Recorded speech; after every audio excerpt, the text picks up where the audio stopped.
Let's talk about ancestral healing. So obviously we're living in Judgment Day, where all the karmas of all the family lineages, all the tribes, all the countries are having to face the sins of the ancestors and anything that was distorted. And we're coming out of a super dark age, so much is distorted right now.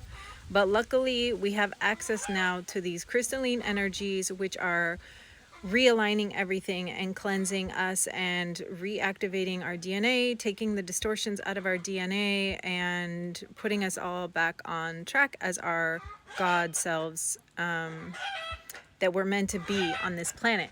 But where we are right now is that we need to thoroughly clean every single line of our ancestral DNA. So I recommend making an altar.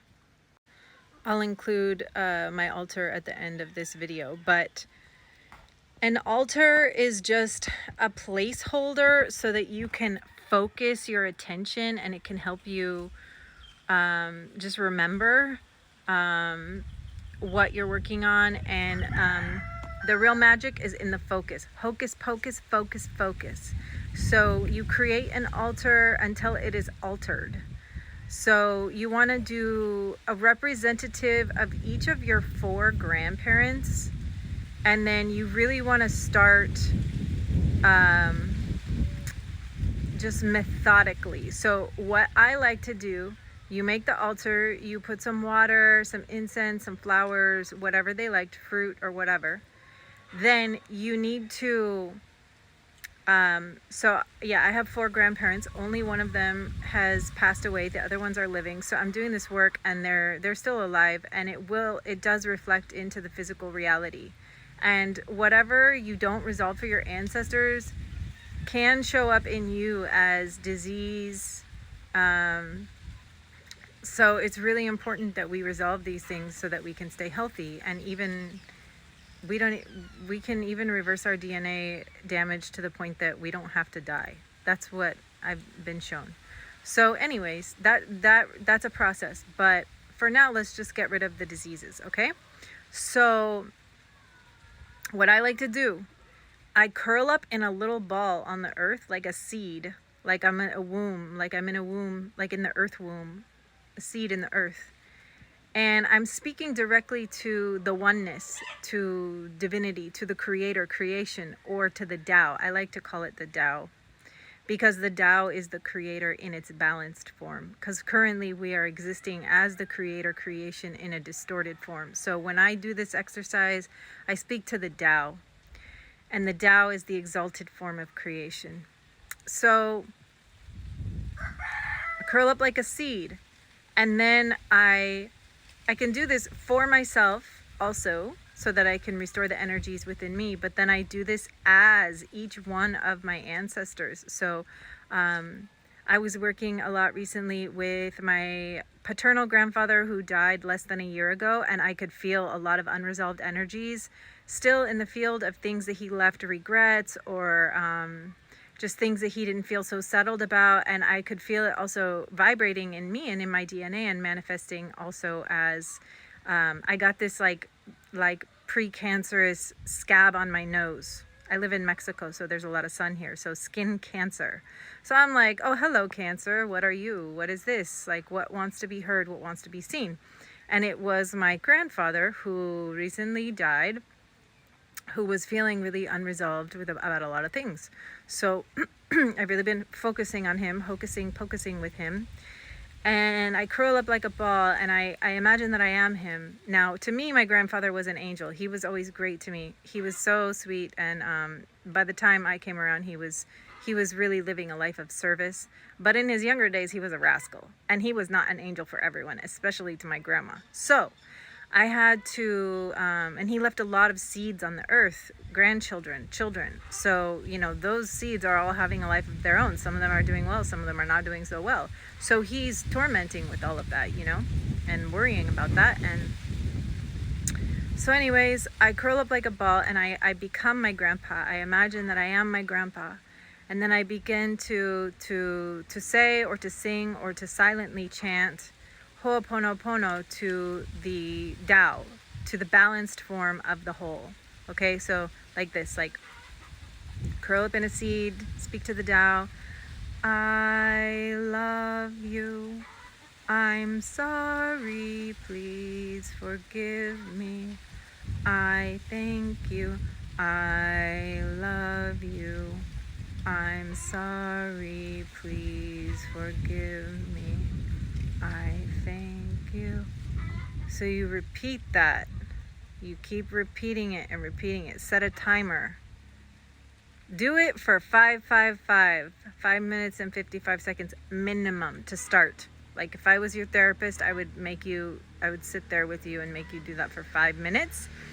And you will be shown, if you just start with the 5 minutes and you do that for whichever ancestor, it will reveal to you what energies are unresolved.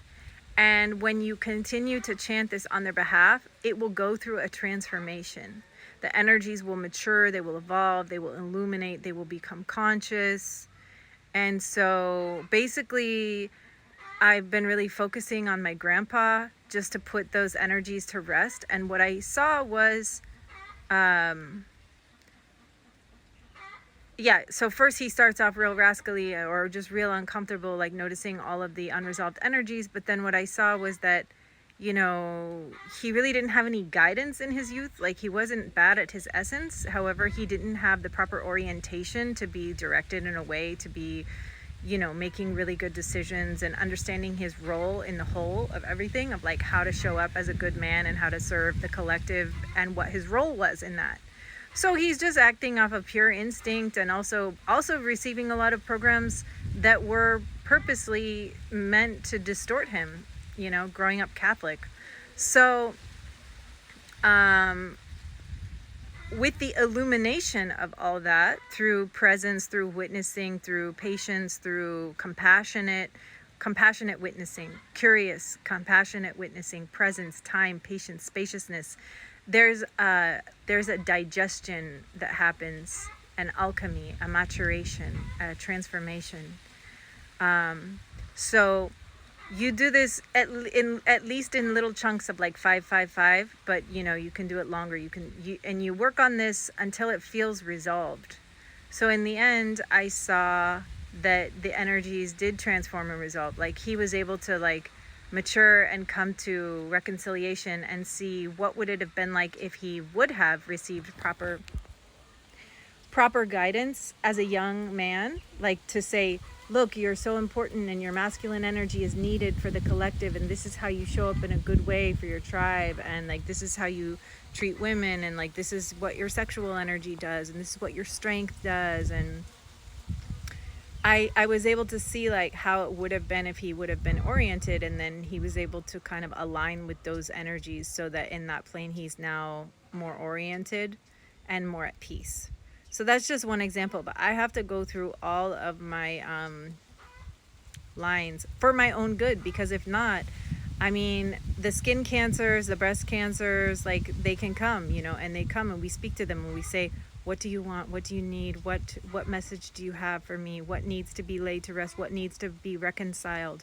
What needs to be heard? What needs to be witnessed? What needs to be digested, right?